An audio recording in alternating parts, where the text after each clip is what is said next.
From the global headquarters in Gothenburg, Nebraska, this is CR World News Tonight with Ryan Sawyer. Good evening and welcome to CR News Nebraska. I'm your host, Ryan Sawyer.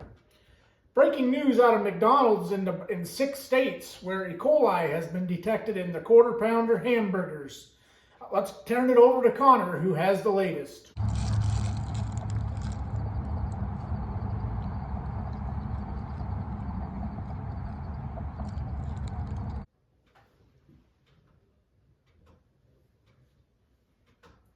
Let's try that again.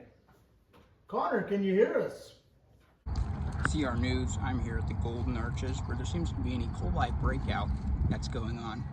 I was supposed to meet with the afternoon shift manager, Milford, here today, but he wasn't able to make it in. He had to use the restroom right before we came on to air.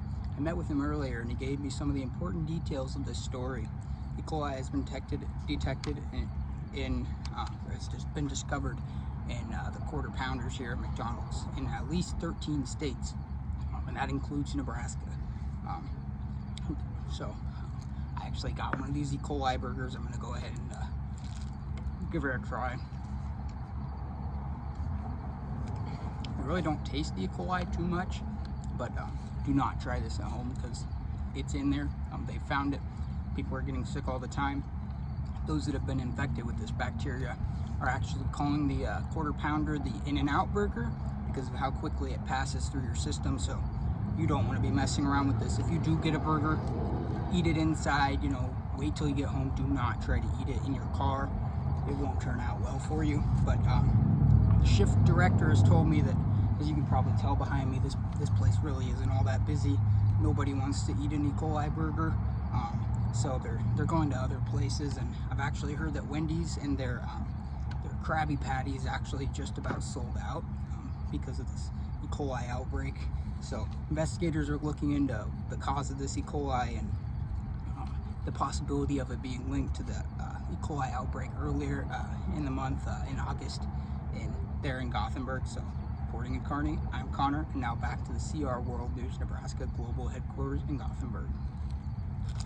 Thanks for that report, Connor. And now, breaking news out of Cozad, where a bus full of angry and hungry customers were trying to have it their way at the Burger King and crashed right into the Burger King. I have the latest as I happened to catch this on my way home from work last night. This is Ryan Sawyer with CR News with the live update from the home of the Whopper in Cozad, Nebraska. It seems that a bus has driven right through the building. They were trying to have it their way at the drive-thru. And now an update on the sewage spill from last winter in North Platte, Nebraska. You've got mail. What was that? I think we just got a chime in at crnewsnebraska@gmail.com. Producer, can you show me this chime in? It looks like another incident at the Burger King where people are trying to have it their way. It looks like this car was flying into the Burger King since he couldn't get a Quarter Pounder at McDonald's. This is quite the craze. And now more breaking news out of Cozad, where we've just received a message that a Jeep has run into the Burger King in Cozad. We're going to go to commercial while I run to Cozad and get a live report. Hello, America. My name is Milford, and I'm running for president in 2028. You need someone in Washington with blue-collar experience like myself. I've been a city worker, a sanitation worker, a state patrolman, a pinball arcade owner. That's who you need in Washington, someone with real experiences. Inflation has been killing America since 2020, and you know why that is. That's why it's time for Milford for president. When Milford becomes president, that garbage is gone, and I introduce the Milford.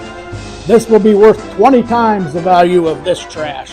Hey, I'm Jake, and I'm with the fire department. I'm always voted for Democrats in the past, and this year I'm going to change it up. I'm going to vote for Milford. I'm Milford, and I approve this message.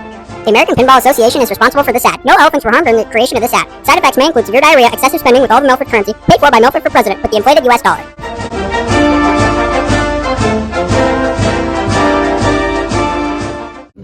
Man, this food sure does look tasty.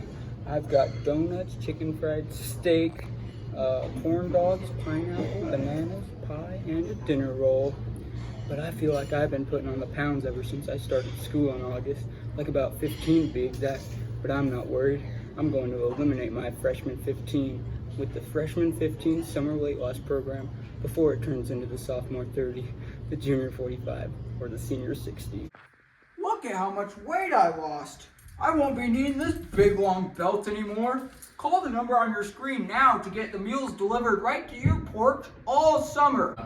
Yes, I'm calling about the freshman 15 summer weight loss program. How can I get started? We heard Fat Burn for your information kit. If you call within the next 15 minutes, you will get access to Milford, the freshman 15 summer weight loss coach. The more food you eat, the more weight you lose. If you call right now, we'll send you a chocolate weight loss protein cake absolutely free. The weight loss program is not responsible for excessive weight loss. Consult your doctor if you experience any of the following symptoms: severe headache, trouble in urinating, dizziness, bloody stool, extreme tiredness, or if you lose more than 50 pounds in your first week. Call the number now to get started. Ryan Sawyer on assignment in Cozad, Nebraska for a second day in a row where it seems there's been another accident at the home of the Whopper. Today, a Jeep has decided to have it his way and drive right through the building. I'm going to try to interview this guy in a box. He's homeless. He may have been a witness to the Jeep driving into the home of the Whopper. Excuse me, sir. This is Ryan Sawyer with CR News. Who is it? Ryan Sawyer with CR News. Could I do it? Did you happen to see this accident over here? Oh yeah, first one or second one? Well, at first I understand there was a bus that hit the building. Yeah, there was a short bus come in here, just kaboom, hit the building, and ambulances left and right, Gothenburg, Cozad. I'm not from around here, but that's all I know of for now. Did you happen to see the next one where a Jeep hit the building the next day? Yeah, the very next day, I just went over there and relieved myself, and I come back, and I just kind of was catnapping, and all of a sudden, kaboom! Here comes a Jeep right into there. Well, I'm so thankful that you're okay. Are you doing okay out here? No, I'm not bad. I could use a Whopper now and again. You could use a Whopper? Maybe we'll see if we can't get you a Whopper. All right, well, thank you, sir. Thank you. Have a good day. Oh, back just in time. Now for an update on my screen. This is Galen von Hoffman. As you might remember, we reported a sewage spill in North Platte last year. It seems that North Platte is having some major sewer blockages. And now for a live report with Connor down in the tunnels of the sewer.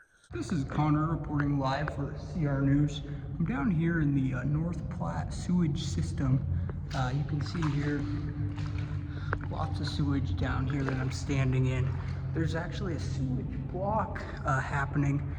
We think it's tied to the sewage spill that happened at Lake Maloney here almost a year ago. Galen von Hoffman has been charged with that.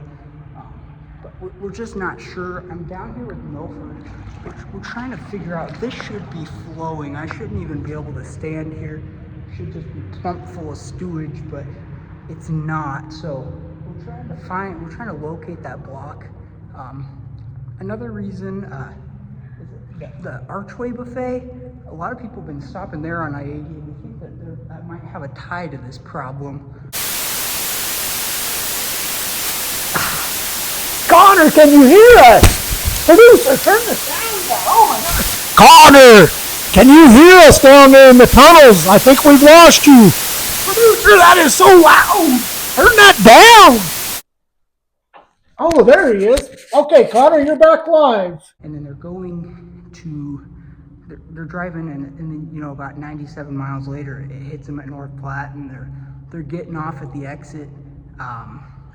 And they're headed to the Flying J and the Fat Dogs, and we think that might have something to do with this sewage spill. So I'm down here. I'm going to try to find Milford here, and we'll try to get this blocked. But we just want the public to know, be really careful with your sewage usage here. We don't want to cause any more trouble. So back to you in the studio. Thank you for that report, Connor. That looks really gross down there. I hope you're okay. And now let's have a look at the weather. All right, thank you, Ryan. And now Chief Meteorologist Connor here with a look at your weather. Up here, I got the temperatures right now.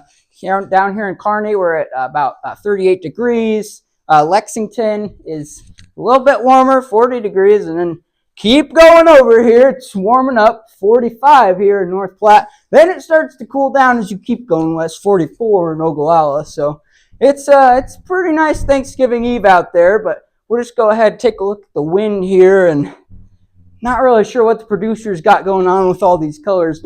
I think that might have something to do with the jet stream or something, but got some blue down here. That's lower, so that blue must mean a little bit less wind. So we got like 11 down here in Phillipsburg, and then McCook 7 miles an hour. So that would be pretty nice to be in McCook right now. But look up at Thedford, 22 miles an hour. It's really blowing out there. Scotts Bluff, 30 miles an hour. My goodness, it's pretty windy out there. And then we'll just take a look at our 7-day forecast here. So over here on Wednesday, 37 for the high. Don't know what the low is tonight, but it's going to be 20% chance of precipitation out there. Then we got 38 degrees here on Thursday for our Thanksgiving. That'll be pretty nice. Might have to play some backyard football or something there. And 17 for the low, pretty low. If you notice here, pretty darn cold for the whole next 7 days. And that the reason for that is there was a bomb cyclone that we're starting to see the effects of that. It hit the Pacific Northwest, and so that's pulling down just a whole bunch of Arctic air, and that's what's causing these really low temperatures, unseasonably low. But then you get over here Saturday, not even going to get above freezing, so don't make sure you drain your sprinklers and stuff. And then 37 on Sunday, not too bad. And then Monday, Tuesday, 32, 34, still in those teens for the night, so it's going to be pretty cold. You're going to be wanting to wear at least a coat if you're going outside at night. But with that, I'll just send it back to you, Ryan. Well, thank you for that report, Connor. Everyone, please have a great night and a great Thanksgiving. Yeah, it should be really good weather out there for your Thanksgiving. Have a good night, everyone. We'll see you.